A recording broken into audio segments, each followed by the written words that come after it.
नमस्कार, आपल्या कोकणी स्वरा किचन या यूट्यूब चॅनलमध्ये तुमचं स्वागत आहे। तर आज आपण छान असं मकर संक्रांती स्पेशल व्हिडिओ बघणार आहोत। तर सगळ्यांना आधी मकर संक्रांतीच्या खूप खूप शुभेच्छा। तर आज आपण तिळगुळाचे लाडू बघणार आहोत। तर चला लगेच आपण साहित्य बघूया आणि मग रेसिपीला सुरुवात करूया। तर लाडू बनवण्यासाठी इथं मी तीळ घेतले। तर हे वजनीप्रमाणे 350 ग्रॅम तीळ आहे। त्याच वजनीप्रमाणे मी इथं 350 ग्रॅम गूळ घेतलाय आणि 150 ग्रॅम मी इथं शेंगदाणे घेतलेत। मी तीळ जे आपले गावरान येतात ते घेतले, पॉलिस्टर तीळ नाही घेतले, त्याला खूप छान चव असते। आणि पाक बनवण्यासाठी आपण एकदम थोडंसं 2 ते 3 चमचे इथे पाणी घेतलंय। लगेच आपण रेसिपी सुरुवात करूया। तर पहिल्यांदा आपण आधी शेंगदाणे भाजून घेऊया।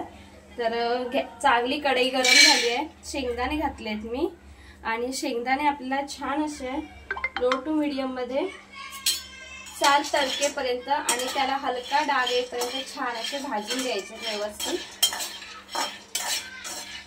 गॅस आपल्याला फास्ट नाही करायचा आहे, मग वरची साल तडकते आणि आतमध्ये शेंगदाणा कच्चा राहतो। त्याच्यासाठी आपल्याला पूर्णपणे काळजी घ्यायची आहे। एकदम मीडियम गॅसवरतीच आपल्याला शेंगदाणे भाजायचे आहेत। एक 5 ते 7 मिनिटं लागतात। शेंगदाणे भाजाय घातल्यापासून आतापर्यंत 6 ते 7 मिनिटात छान शेंगदाणे तडकले आहेत। आता आपण ह्यांना काढून घेऊया, एका प्लेट मध्ये थंड करायला ठेवूया छान असे।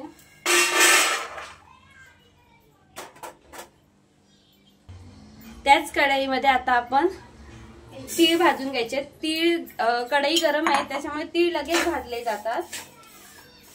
तर गॅसची फ्लेम आपल्याला स्लो ठेवूनच भाजून घ्यायचे, कारण तीळ तडकतात म्हणून सगळे बाहेर उडू शकतात कढईच्या, म्हणून आपल्याला गॅस एकदम बारीक ठेवूनच तीळ भाजून घ्यायचे।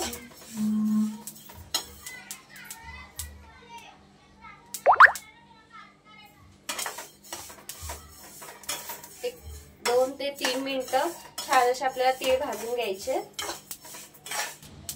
तर तीळ घातल्यापासून 3 ते 4 मिनिटात छान असे आपण तीळ भाजून घेतले।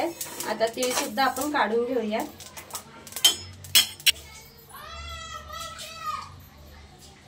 त्याच कढईमध्ये आपल्याला गूळ घ्यायचा आहे आणि गूळ वितळेपर्यंत आपल्याला गॅसची फ्लेम फास्टच ठेवायची आहे। आणि जे आपण 2 चमचे पाणी घेतलं होतं ते पाणी घालायचे, फक्त 2 चमचे पाणी घालायचे आपल्याला याच्यामध्ये। आणि फास्ट गॅसवरती आपल्याला गूळ पहिला वितळवून घ्यायचा आहे।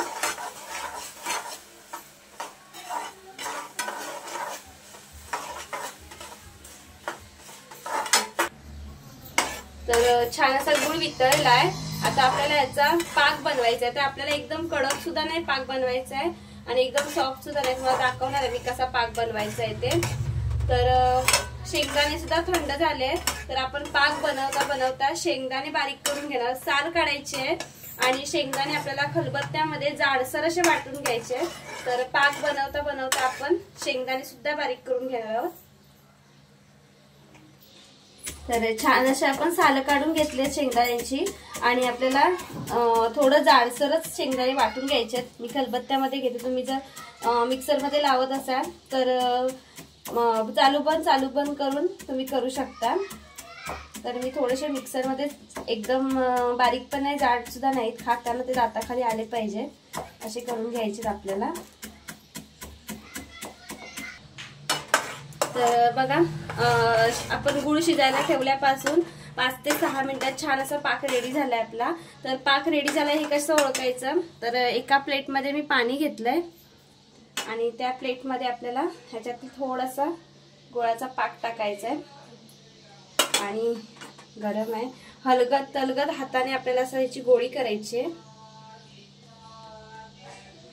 असे एकत्र करून बघायचं असं गोळा होतोय आणि टाकून बघायचा, हलका आवाज येतोय त्याचा। तर आता इथं मी गॅस बंद करणार आहे। पाक आपला रेडी झालाय।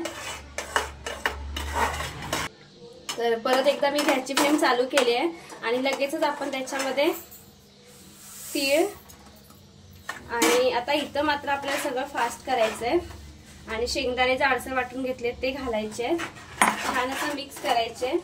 आता गॅसची फ्लेम आपल्याला बंद करायची आणि गॅसवरतीच ठेवून ह्याला छान छान मिक्स करत हाताने सगळं साहित्य टाकलं की हे थोडं ढवळायला आपल्याला जड जातं.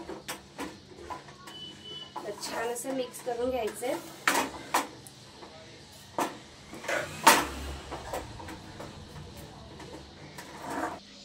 छान मिक्स करून घेतलेत आणि गरम असतानाच आपल्याला ह्याचे लाडू वळायला सुरुवात करायची. छान असे लाडू आपले तयार होत आहे, बघू शकता तुम्ही. हे बघा. तर गरम असतानाच हे लाडू पटापट वळायला होतात. तर आपण थोडे तुम्हाला जर एकच प्रमाण हवं असेल, तुम्ही ऑर्डरसाठी वगैरे कशासाठी बनवत असाल किंवा हळदी कुंकवासाठी, तर 1 स्पून घ्यायचा जो आपण केकच्या मापामध्ये असतो तो स्पून घ्यायचा. त्याने आपल्याला हे लाडू वळायचे, पटापट वळले जातात. थोडं गरम असल्यामुळे हाताला चटके बसतायत.